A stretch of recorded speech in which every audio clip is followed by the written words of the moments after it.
It's funny how many Westerners assume that all Jews are white. Hi, I'm Tally. And I'm Daniel. We teach Biblical Hebrew and the cultural context of the Bible. We used to live in Israel, but now we live in America, and I was surprised by the assumptions of some Western Christians concerning the Bible. For instance, the eunuch in the New Testament. It says he's Ethiopian. What are your assumptions about him?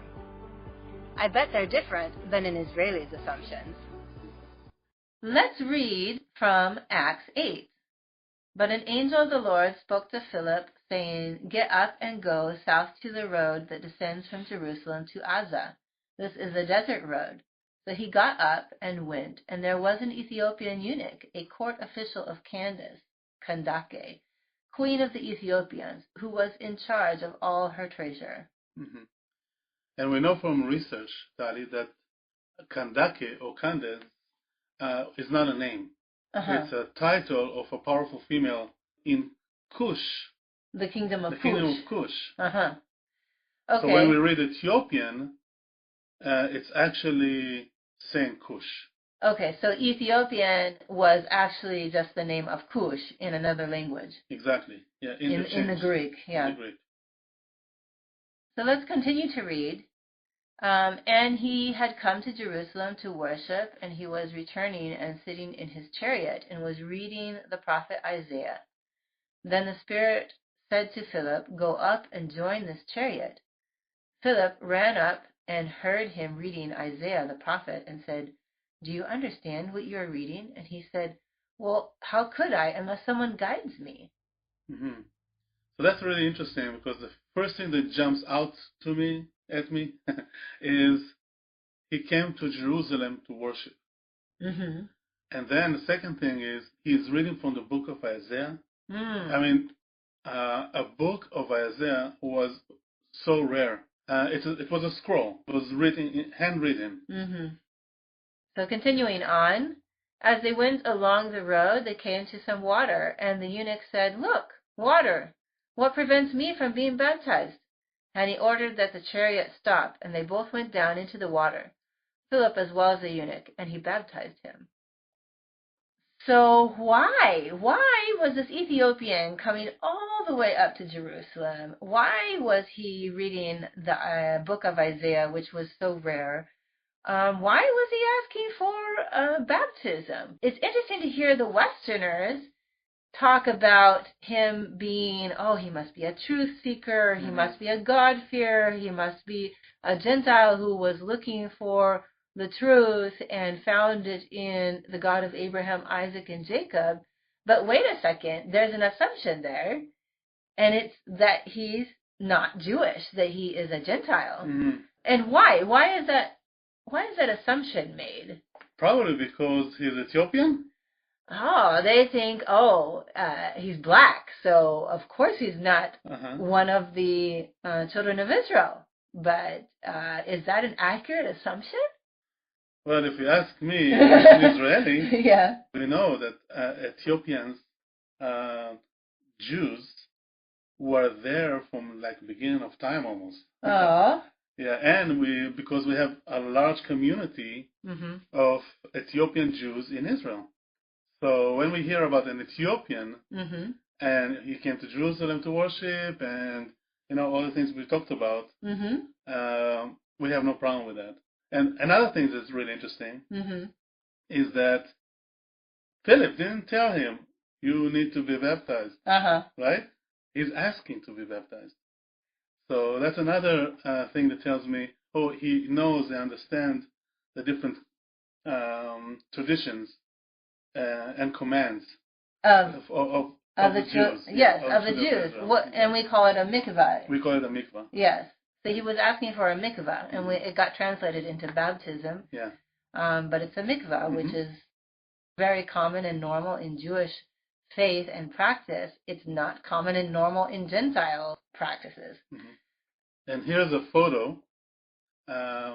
This was in 1991 when the Israeli government did a big operation and in 36 hours they brought in more than 14,000 of Ethiopian Jews. Yeah, and since then, and even a little bit before, they keep coming to Israel. Yeah, so we have a big community, like I said before, we have a big community of Ethiopian Jews in Israel. So there's a number of mentions of Jews being black in the scriptures. And this is one of them in Esther. It says in Esther, they wrote out all Mordecai's orders to the Jews and to the satraps, governors, and nobles of the 127 provinces stretching from India to Cush. These orders were written in the script of each province and the language of each people, and also to the Jews in their own script and language. Now, they wouldn't have been sending out orders to Cush unless there were Jews in Cush. Exactly. Wait a minute, I see something else. There were Jews in India? Yes, there's a large population of Jews from India. And Indians are also darker skinned. Yes. The Jewish people got spread out all over, and so... Yeah, but what we want to concentrate on now is that we see Jews in Cush. Here we see another scripture. I'll read it. The word of the Lord which came to Tzfania, son of Cushi, son of Gdalia, son of Amariah, son of Chizkiah, in the days of Yoshiyahu, son of Ammon, king of Yehuda. And that's in Zephaniah. And that's in Zephaniah. Yeah, we see that Zephaniah was the son of Cushi. So if you're giving your child the name Cushi, you're referring to the kingdom of Cush, which is a kingdom in Africa. Everyone is black. Your child probably is black. And it's an honor-based society in the Middle East. Exactly. So you're not going to name your child something that is offensive. Exactly. You're going to name your child something that is honored. Yeah, and we see that the Cushite in the Bible actually were highly respected. Yes. And were assimilated into the children of Israel. Many of them descended from the children of Israel, and then they came back and lived among the children of Israel. So here in Jeremiah, we see another mention of a guy that's named Cushi. It says, then all the officials sent Yehudi, the son of Nethaniah, the son of Shelemiah, the son of Cushi, to Baruch, saying, take in your hand the scroll from which you have read to the people and come. So, yeah, again, we see the name mentioned again, Cushi. So we see that it's not rare. At least 2 times, right? Right. And we know he is black because they wouldn't have given him that name if he was light-skinned. Exactly. So you have black people that are an accepted part and an honored part of the children of Israel. Okay, so we have another scripture, and let's read it. Then Yoav said to Cushite, go tell the king what you have seen. So the Cushite bowed to Yoav and ran. Now Ahimaaz, the son of Tzadok, said once more to Yoav, but whatever happens, please let me run after the Cushite. Then Ahimaaz ran by the way of the plain and passed up Cushite. Why did they say the Cushite? What do you mean? If he was an Ethiopian, he ran really fast. I mean, Ethiopians can run really fast. Yeah, sure. Yeah. So, another thing that's really interesting, in the English, we read Cushite. But in the Hebrew, it says Cushi. So it's the same as the name that we read before. And Ahimaaz took a shortcut. Yeah, of course. He wouldn't be able to pass the Cushi if he was, trying to run together. Okay, so in Numbers, we also have a mention of a Cushite. It says, and Miriam and Aharon spoke against Moshe because of the Cushite woman whom he had married, for he had married a Cushite woman. It says it twice. He married a Cushite. And this time it's a woman. Yes. Mentioned in the scripture. So why do you think he married a Cushite? Well, first of all, I want to point out, this is not his first wife. We know that he had a Midianite for his first wife. Zipporah. And we don't know what happens to her. But for whatever reason, he needed to take a second wife, or he chose to take a second wife. And he chose a Cushite lady. Yes. I mean, he had the choice of any woman. I mean, everyone was looking up to Moshe. Yeah, I mean, he's the idol here. He had his choice of women, but he chose a Cushite probably because they're very beautiful. And how can we find a Cushite at that time with the children of Israel in the desert? Yeah. Well, we know that when they left Egypt, it says there was a multitude that went out with them. That's correct. And in the Hebrew, it's more clear that it's it's a mixture. It says a mixture of people that came out together with the children of Israel. And what they mean by mixture is it's not just it's not just all Egyptians. kinds of people. Yeah, exactly. Not just Egyptians, but we see Cushites and probably others that were at that time in Egypt. So you have Egyptians coming out, and probably the Egyptians are black as well at that point. This is before lighter-skinned people immigrated into Egypt and sort of populated Egypt. Definitely the Cushite was dark-skinned. Definitely the Cushite was dark-skinned, but also probably the Egyptian was dark-skinned. So according to a Jewish traveler back in the 9th century, named Eldad Hadani, there was a tribe of Dan that went down to Egypt, and then from there went down to Ethiopia and settled there. Right. And they established a kingdom. They were great warriors. And after taking and fighting different enemies, they established their kingdom there in Ethiopia. And then we also hear about Marco Polo and Benjamin Tudela, or Benjamin from Tudela, in the 12th century, mentioning Jews in a Jewish community in Ethiopia. What's interesting is that the Jews from Ethiopia today, what they're saying is that they are the descendants of Queen Sheba.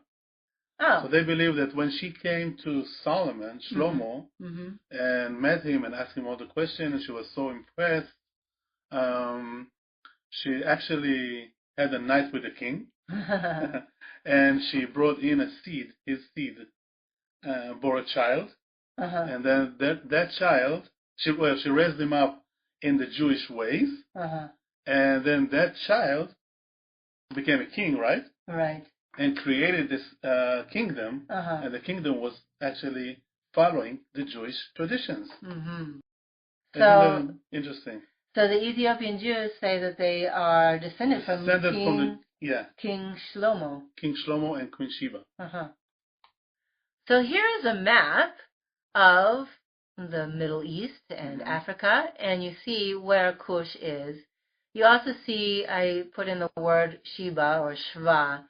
The kingdom of Shva is said to be Yemen or Ethiopia or both. I would say both. Yeah, the scholars are debating. Yeah, the scholars debate, but I think that it probably started in Yemen and then expanded to Ethiopia, although we can ask when we get to heaven.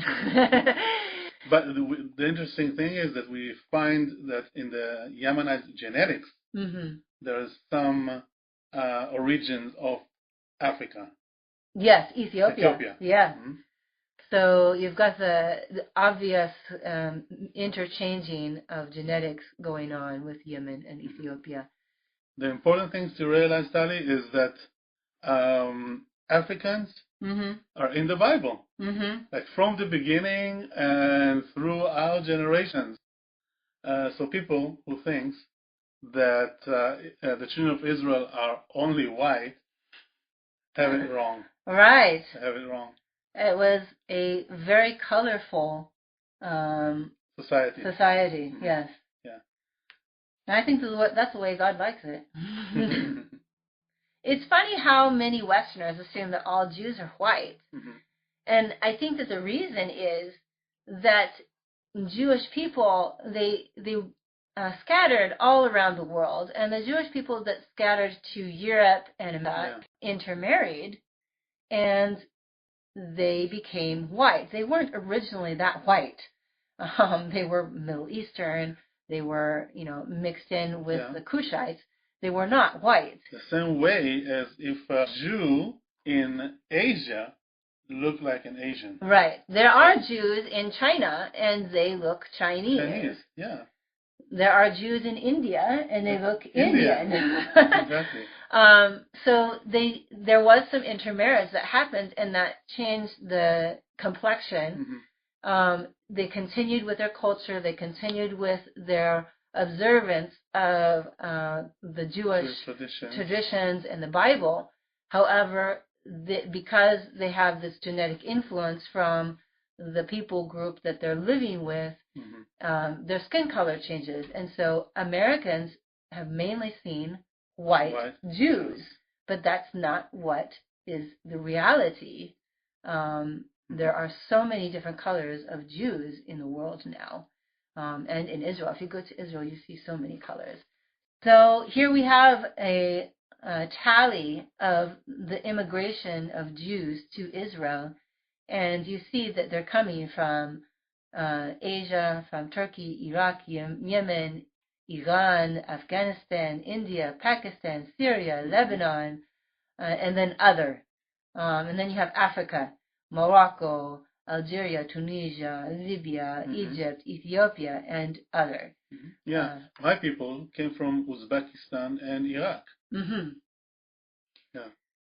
So lots of different colors, lots of different cultures that are influencing. Yeah. Which make it really interesting. Yeah, it's very similar to America in a way. Yeah, that's true. So we've seen that there are Jews all around the world. However, the Jewish community in Ethiopia mm-hmm. is old, very ancient. It's dating back so much further than the communities in like Asia and Europe and so on. Mm-hmm. And they are mentioned in the scriptures, like we showed.